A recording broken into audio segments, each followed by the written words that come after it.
آداب۔ آج ہم ایک نئی کہانی شروع کرنا چاہ رہے ہیں جو کہ عربین نائٹ کے نام سے بہت مشہور کتاب ہے اور اردو میں اسے داستان الف لیلہ کہتے ہیں۔ آئیے شروع کرتے ہیں۔ اگلے زمانے میں پارس کی حکومت بڑے زوروں پر تھی۔ گرد و نواح کے بہت سے جزیرے بھی اس کے ماتحت تھے، جس کی وجہ سے سلطنت بڑی وسیع تھی۔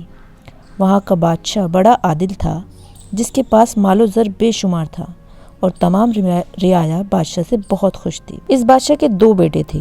بڑے بیٹے کا نام شہریار اور چھوٹے کا نام شاہ زماں تھا۔ باپ کی وفات کے بعد شہزادے شہریار نے عنان کی حکومت سنبھالی اور چھوٹے بھائی کو بہت سی فوج و خزانہ دے کر ملک تاتر کی حکومت دی۔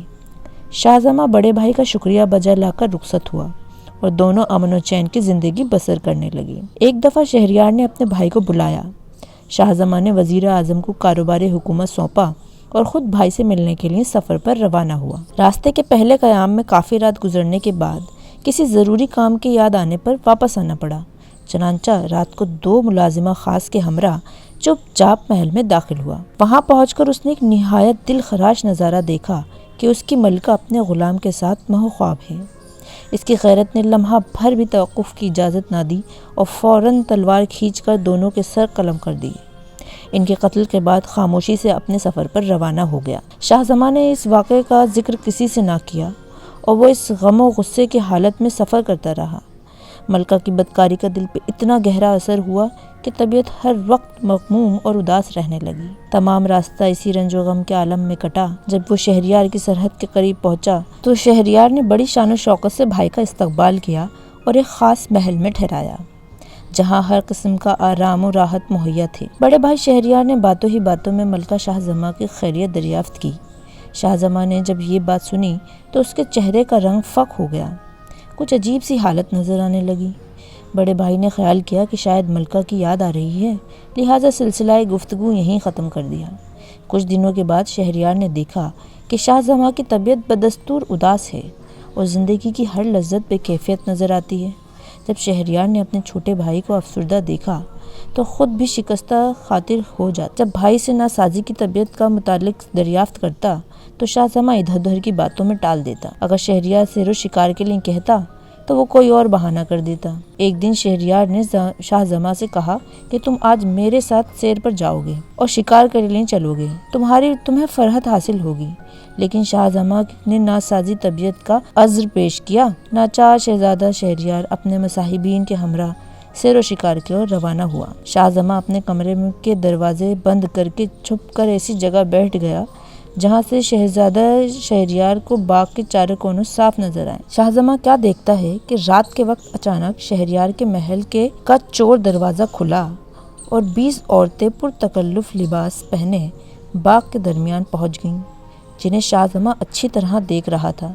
لیکن شہزادہ شاہ زماں خود ایسی جگہ بیٹھا تھا کہ باغ کے کوئی شخص اسے نہیں دیکھ سکتا تھا۔ اب سب عورتوں میں سے 10 نے اپنا لباس اتار دیا۔ اب شاہ زماں نے دیکھا جن عورتوں نے اپنا لباس اتارا ہے دراصل وہ حبشی مرد ہیں۔ پھر ان حبشیوں نے پہچان کر ایک ایک عورت کا ہاتھ پکڑ لیا اور اتنے میں ملکہ شہریار بھی باغ میں داخل ہوئی اور مسعود مسعود پکارتی ہوئی آگے بڑھی۔ اتنے میں ایک قوی حاقل حبشی جو کہ شاید اس کی آواز پہچانتا تھا دوڑ کر آیا، جسے دیکھ کر ملکہ بہت خوش ہوئی۔ غرض ان سب نے بے حیائی کا جامہ پہنایا۔ اس کے بعد سب نے حوض میں غسل کیا اور اپنا اپنا راستہ لیا۔ مسعود اپنے خاص راستے سے اپنی جائے رہائش پر پہنچ گیا، لیکن یہ نظارہ شاہ زماں کے دل پر آب حیات کا کام کر گیا اور ان کی بے حیائی نے شاہ زماں کے غم و غصے کو دماغ سے دھو ڈالا۔ اس نے دل میں کہا کہ دنیا میں صرف میں ہی مصیبت زدہ نہیں ہوں، بلکہ میرا بھائی مجھ سے بھی زیادہ مصیبت زدہ ہے، گرفتار علم میں ہے۔ وہ ایسی شان و شوکت کے باوجود بھی اس